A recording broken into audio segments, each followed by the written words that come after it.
Hey everybody, this is Mr. Cat here. I'm going to talk to you today a little bit about student council and what that's going to look like for this semester. This semester we are going to open it to all 3rd through 5th graders to apply, and we're going to talk about what that process looks like going forward, because it is a little bit different for this year. So without further ado, let's get rolling.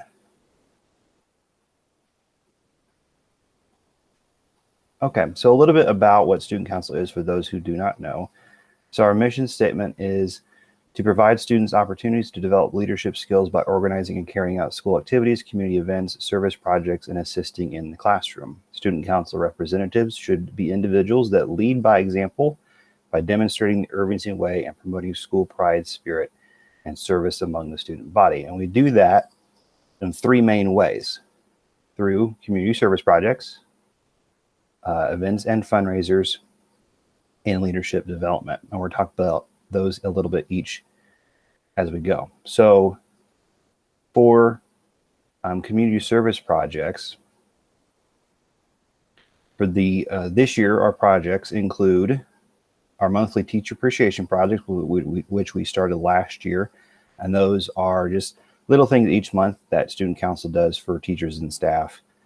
In October, it's kind of themed around Halloween. We did a candy treat bag for all the staff members. In this November, we did We Are Thankful for You leaf project on a bulletin board, kind of a Thanksgiving thankfulness theme.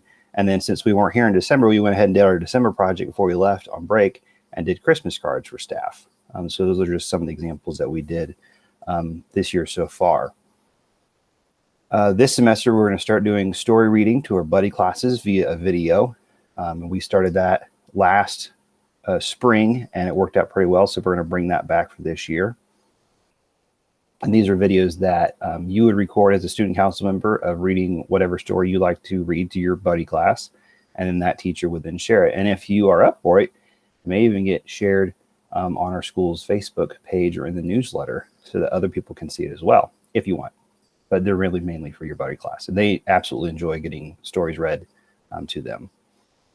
So our next project is continuing with our paper recycling initiative that we started last year.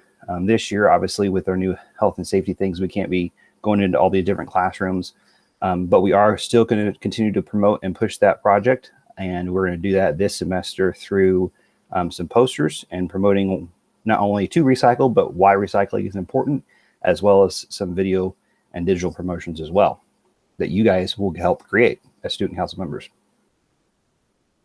And then our last big is our annual community service project. And this year we're going to revisit our STUCO gardens by the front entrance and do some weeding and some sprucing up of that area and planting some new flowers later this spring. We usually do that once the weather's gotten nice and warm. And I think last year we didn't get to do it because the school closed, but typically we do it around April, May. And then I just want to touch on some other projects that STUCO usually does that are kind of on pause this year because of the health and safety measures. So often STUCO will have help Miss Jeremy in the front office. We'll have open house tours, and this kind of dips into leadership development a little bit too, helping in our buddy classes for like tutoring or reading or flashcards or things like that, whatever the teacher needs help with. A lunch setup, concert setup, and then the sharing library upkeep. Again, those things are on pause because of the new setup this year for health and safety measures. I do want to note, though, real quick, that the sharing library is still open and available. It's just being managed by staff this year rather than the student council. But it is available. You can still use the sharing library. And then obviously how student council is involved are by deciding on those teacher appreciation gifts that we vote on what gifts we want to do for each month. And then student council helps pass those out to the teachers and staff, and then just in general participating in the other projects and helping promote those initiatives and projects. So for events and fundraisers, our project this year, we're still doing our family movie nights. We're just not doing it in person. We're doing it virtually, and we do one each semester. So in the fall, we did Hocus Pocus and kind of themed it around Halloween. And for our virtual movie nights, if you've seen them, we'll have a kind of a live pre-show beforehand where I will host it, and we'll have student council members on and ask them questions. And then in the past, we've also had teachers come on, and we're even looking to get other, maybe some community partners or other people come on as special guests and do some sort of cool, fun project. Mrs. Yeoman, our second grade teacher, showed us how to do cookies and decorate cookies for our Frozen themed movie night back in last spring. That was our first virtual one. And we had a lot of good responses from it, and people have fun. We also do our posters raffle. We just do that over the pre-show live, and then students can pick up their posters from the front desk or from school if you're a hybrid student. So it's really fun, and we just want to keep that going and just adapt to this year's circumstances. Our next big project is Pennies for Patients, which is coming up next month. Again, that's going to look a little bit different, but we're still doing it. And more details will come out on that soon. But STUCO is the one that sponsors that. And so STUCO will help promote and run that fundraiser. And again, that's one of the big fundraisers we do that's not for our school necessarily. It's for the Leukemia and Lymphoma Society. But STUCO has always been, for the past 13 years, the ones that have ran that project. And then lastly, our box top for education, probably one of our easiest fundraisers because there's not really a whole lot on our end to coordinate, but it's more promotion and getting people to make sure they're scanning their receipts, or if there is a few clips, box tops still out there, to clip those and send those in so we can get credit for those as well. We run that fundraiser all year long, and but we're doing a contest in the spring, and we'll have more details of that. And STUCO gets to, are the ones that kind of decide how we're doing that contest, what prizes we get for the classes that raise the most in box tops, kind of similar to what we do for Pennies for Patients. So how they're involved, promotion, deciding on the prizes and things like that, like we already talked about, and just in promoting and being involved in those events. So leadership development. So this year we'll have activities during meetings like we've done in the past, some team building and leadership development activities. Part of our leadership is that STUCO has exclusive apparel that, just like other clubs have their own club apparel, but STUCO has specific apparel that only STUCO has. Besides our shirts, like all the other clubs have, STUCO also have polos. We also have these quarter zips, like what I'm wearing today, as well as sweaters options. And we're looking to maybe include something else this semester, but we'll see how that works out. But it's kind of a symbol that's saying, hey, I'm on STUCO, and I'm a representative of my classmates and being an example of the Irvington way. Last year, we started the student council president position, and this is a position that is voted on by the council, so within council, and it's a 4th or 5th grader with previous council experience, whether that's here at Irvington or at another school, as long as it's previous experience. And we'll talk in just a second about what makes the student council president unique compared to other STUCO members. In general, because we vote on our things in council, and because we have an appointment or an election process, students get to participate and kind of model our democratic process of how in general government works. So it's kind of a very introduction way to understanding how that works, which is important. And then obviously students get mentored by the staff advisors, and we really encourage it to be student led. So like the students, we say, okay, this is our project coming up, and they come up with the ideas of how to initiate this project, or what prizes to pick for a contest, or whatever the case may be, whatever teacher appreciation they want to do that month. And they're the ones that put forth the ideas, and then they're the ones that vote on it. So we're just kind of there to mentor them and guide them and be that adult voice, if you will. But we really focus on it being student-led and student-initiated. So the student council president, besides the normal expectations and responsibilities of a STUCO member, they're the ones that call the meetings to order, and they take attendance. And we'll talk more about attendance policies here in a minute. And they also, anytime there's a tie in a voting on something, they break the tie. And so that's kind of the extra responsibilities of the STUCO president. So how STUCO uses our funds. So this is real quick. Like we already talked about, a lot of our fundraising comes from box tops, movie nights, and pennies for patients. Now, movie nights this year, we're not doing the fundraising side of it. We're just more focusing on the community event. And pennies for patients is, again, mainly for LLS, but we do get a little bit back as kind of an incentive to raising, X amount. Last year, we raised over $6,000 for Leukemia and Lymphoma Society. And I think we got back about $250 that we then turn on to use for our annual big teacher appreciation project. We always try to use our funds to give back. Some other examples are classroom supplies. We've done that before.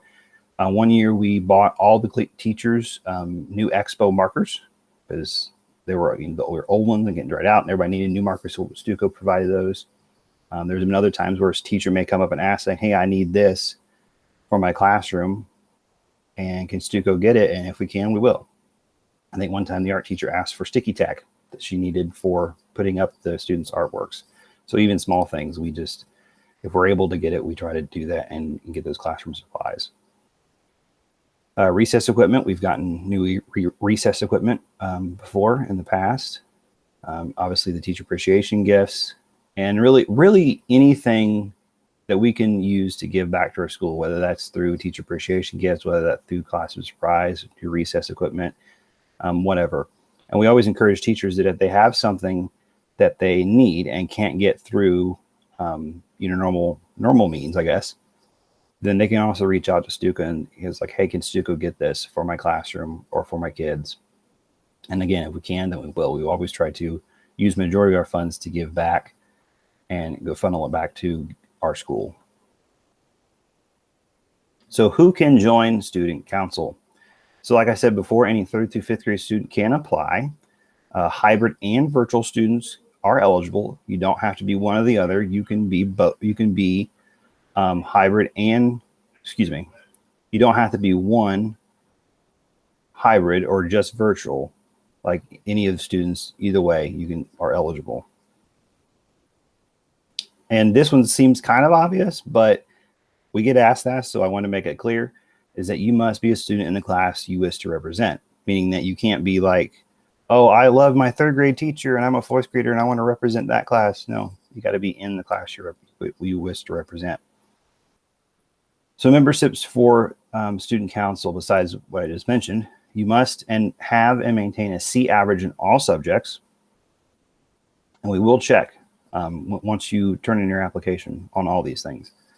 Must be an individual of high character with no discipline referrals when you apply. So no discipline referrals, or have been suspended out of school, or suspended in school for that matter. And once you are a representative, you can get no more than 2 in a year, which is really a higher standard than other students. Because as student council members, you are expected and held to a little bit higher standard because you're supposed to be the example to your fellow classmates. If more than 2 is had, then you will be removed and we will replace you accordingly. Again, you're held to a higher standard as a student council member. The next one is you must attend all meetings as scheduled. And we'll talk about attendance policies. And then just about being able to represent STUCO at meetings, or not at meetings too, but at events and school functions. And then sometimes teachers and administration may ask you to do something outside of your quote unquote normal student council activities. And that could be like, running something to a classroom or something like that. And they ask you because you're a STUCO member, you're responsible, so you can handle that task, and you're expected to do it as a STUCO member. And honestly, most kids have fun with doing it, so that's kind of an easy one to do. Okay, so attendance and behavior. I just want to run through this real quick so that people are aware of our policies within STUCO. It's very similar to school, but we just want to run through them. So members of council are expected to be servant leaders and maybe occasionally to asked to serve in additional ways by staff members, staff advisors, teachers, or administration, like I just talked about it. You're expected to do those things and to represent as a STUCO member. So like I said, when those requests is like, running something to a classroom, Miss Jeremy may ask a STUCO member, hey, could you run this package that a teacher got to their classroom? Or could you go tell so-and-so that they're getting picked up early? Or could you run their, lunch box that got dropped off so they can have their lunch? That kind of stuff. So easy, simple tasks. But like I said, they ask you because they know you're responsible as a STUCO member, so you can do it and represent STUCO. Members must have a positive image at all times, being a good character, having positive attitude, and showing leadership skills not only within council but in the classroom. So again, leading by example and demonstrating the Irvington way. Any violation of these duties will result in disciplinary actions regarding the offense. They may include a notice of warning, probation, impeachment, or removal of office. So that's just fancy ways of saying, if you don't do what you're supposed to, then there's consequences for it. And we will hold you accountable. Like I said, as STUCO members, you are held to a little bit of a higher standard because you're supposed to be the example and demonstrating the Irvington way. We usually don't have a problem with STUCO members. I think there's only been, since I've been on STUCO, a couple of times where we had to remove somebody because of behavior. Is very rare, but usually, we don't have any issues, but we will hold you accountable. We will hold you accountable. And it may just be a conversation, saying, hey, we need to correct this behavior, but we don't have any issues with it. But it is, like I said, we do hold you accountable and hold you to that higher standard. So again, this just reiterates about behavioral referrals. So for attendance, again, you are required to come to our meetings, and our meetings are held via Meets this year. So you don't necessarily have to worry about coming back to school or staying later or whatever. They're held during Meets on Wednesdays, and we'll give you the specific time and meeting codes for that once you become a part of student council. And you may miss no more than 2 meetings in a semester unless it's excused by a staff advisor. If you reach 3, then it's a 2-week probation. If there's 4, then you will be removed from council for the remainder of the year. Now, what I mean by unexcused absence is basically you just don't show up and don't tell us. That's what I mean by unexcused absence. If you have a legitimate reason why you can't come to council because of whatever, the key is to communicate, which is our next point. We do take attendance at each meeting, and if you get more than 3, we will let you know, and there will be a notice of probation.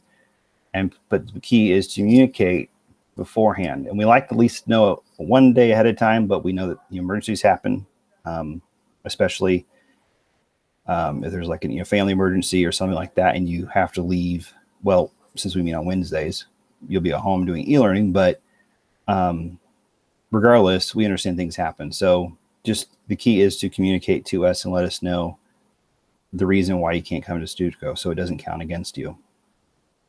However, note that if you miss too many meetings, then there could be consequences or could be removal, because, honestly, you have to be there to be involved and participate in student council. You made that commitment, so you got to be there.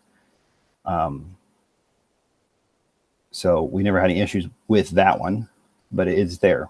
It is, like I said, you're held to a higher standard, so you're expected to be there.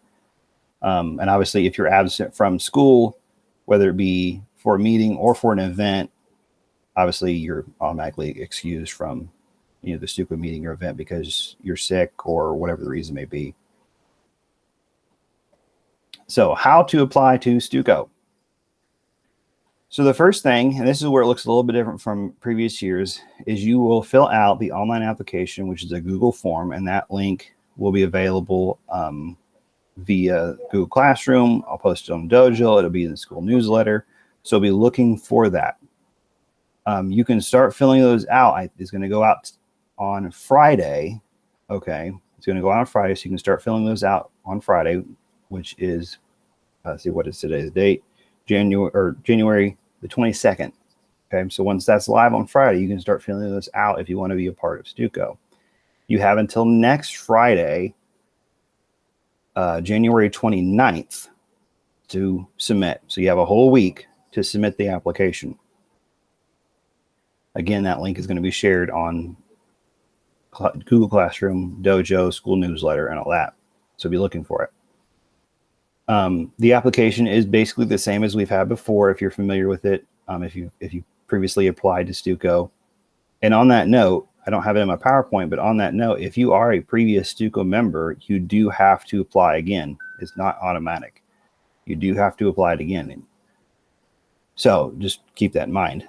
But again, it's basic information, name, grade, teacher name, that kind of stuff. Some short answer questions about why you want to be involved with STUCO. And then parent contact information. You have to put in your parent contact information in order to submit it. It won't let you submit otherwise. We do that, one, because we like to be able to contact your parents and let them know what we're doing. But also, we want to make sure that your parents get that information and the confirmation email that you applied to STUCO. So after that, once you submit, you look for those confirmation emails. We'll send one to you and we'll send one to your parent.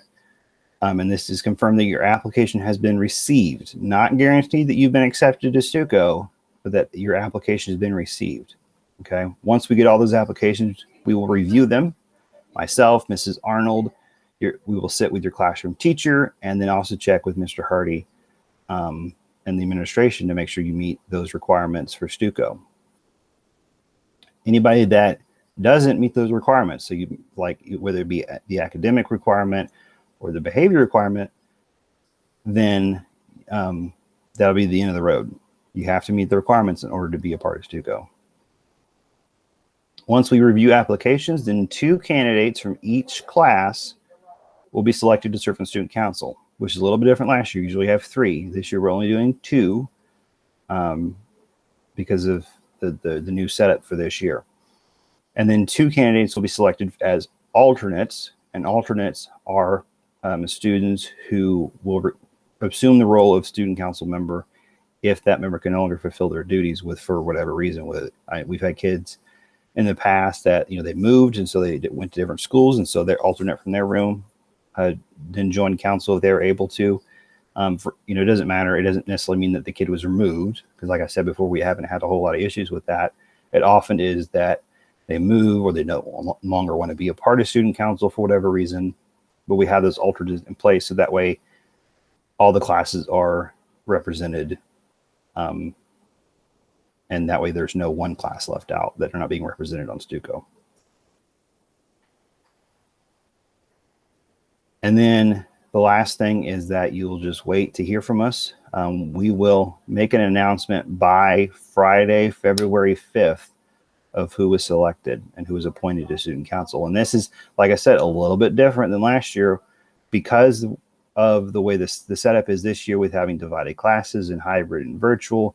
It's logistically difficult to do speeches and elections like we've done in the past because everybody's not together. It's hard to get everybody together, especially with the virtual versus hybrid.